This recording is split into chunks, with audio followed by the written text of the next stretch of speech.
বাঘের আতঙ্কে ঘুম উড়েছে বেলপাহাড়িতে। বাঘিনী যমুনার আতঙ্কে রাত কাটছে ঝাড়গ্রামবাসীর। বন দপ্তর সূত্রে খবর, ঝাড়খণ্ডের চাকুলিয়া রেঞ্জের কাটুচুয়া জঙ্গলে ঢুকে পড়ে বাঘিনী যমুনা। ড্রোন দিয়ে চলছে নজরদারি।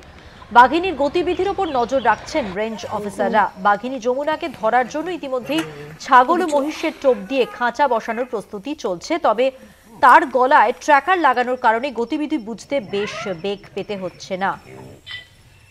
কথা বলবো, আমাদের সঙ্গে টেলিফোন লাইনে রয়েছেন আমাদের প্রতিনিধি অরূপ ঘোষ। অরূপ, কি খবর রয়েছে এখনো পর্যন্ত?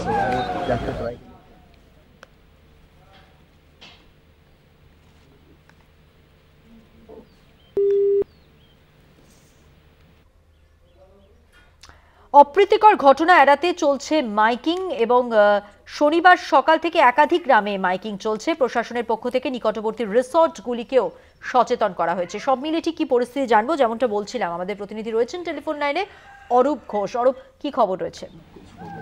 প্রথম তুমি যেমনটাই জানাচ্ছ, মাওবাদী সমস্যার সময়ে জঙ্গলমহলে মানুষের মধ্যে যেমন আতঙ্ক ছিল, তবে সেই আতঙ্ক বর্তমানে নেই। কিন্তু হঠাৎ করে এই গত দুদিন ধরে যেভাবে বাঘিনী যমুনার আতঙ্ক তৈরি হয়েছে ঝাড়গ্রাম জেলা জুড়ে, তাতেই কিন্তু আতঙ্কিত সাধারণ মানুষজন। দেখো, যেটা আমরা আরো জানতে পারছি যে এই বাঘিনী গতকাল বেলপাহাড়িতে ঢুকে পড়ে, আর তাতেই কিন্তু আতঙ্ক ছড়িয়ে পড়ে সাধারণ মানুষের মধ্যে। বর্তমানে এই বাঘিনী যমুনা যে বেলপাহাড়ি এলাকার কাঁকড়াঝোড়ের ময়ূরঝর্ণা জঙ্গল রয়েছে, সেই জঙ্গলে ইতিমধ্যে অবস্থান করেছে। আর সেই বাঘিনীকে ধরার জন্য ইতিমধ্যে সুন্দরবন থেকেও যারা বাঘ ধরে তাদেরকেও আনা হয়েছে।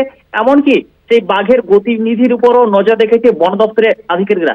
ইতিমধ্যে প্রশাসনের পক্ষ থেকে মাইকিং করে সাধারণ মানুষকে যেমন সচেতন করা হচ্ছে, তেমনি জঙ্গলে যাতে সাধারণ মানুষজন না যায় সেদিকেও লক্ষ্য রেখেছে প্রশাসন। ইতিমধ্যে জঙ্গল লাগোয়া এলাকাগুলিতে প্রশাসনের পক্ষ থেকে মাইকিং করে সাধারণ মানুষকে সচেতন করা হচ্ছে। বিশেষ করে বেলপাহাড়ির যে কটুচুয়া, মাঝগেড়িয়া সহ একাধিক এলাকা রয়েছে, সেই সব এলাকায় শনিবার সকাল থেকে প্রশাসনের পক্ষ থেকে মাইকিং করা হচ্ছে।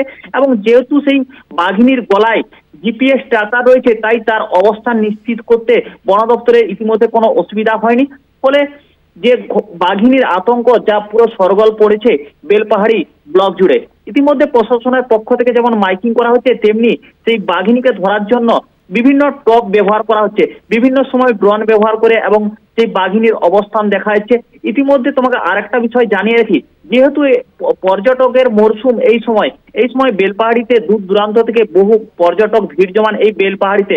ফলে স্থানীয় যেসব রিসোর্ট এবং হোটেলগুলি রয়েছে, সেই সব জায়গাগুলিতেও প্রশাসনের পক্ষ থেকে সচেতন করা হচ্ছে। কারণ কোন রকম অপ্রীতি যাতে এলাকায় না ঘটে সেদিকেই লক্ষ্য রেখেছে বন দপ্তর।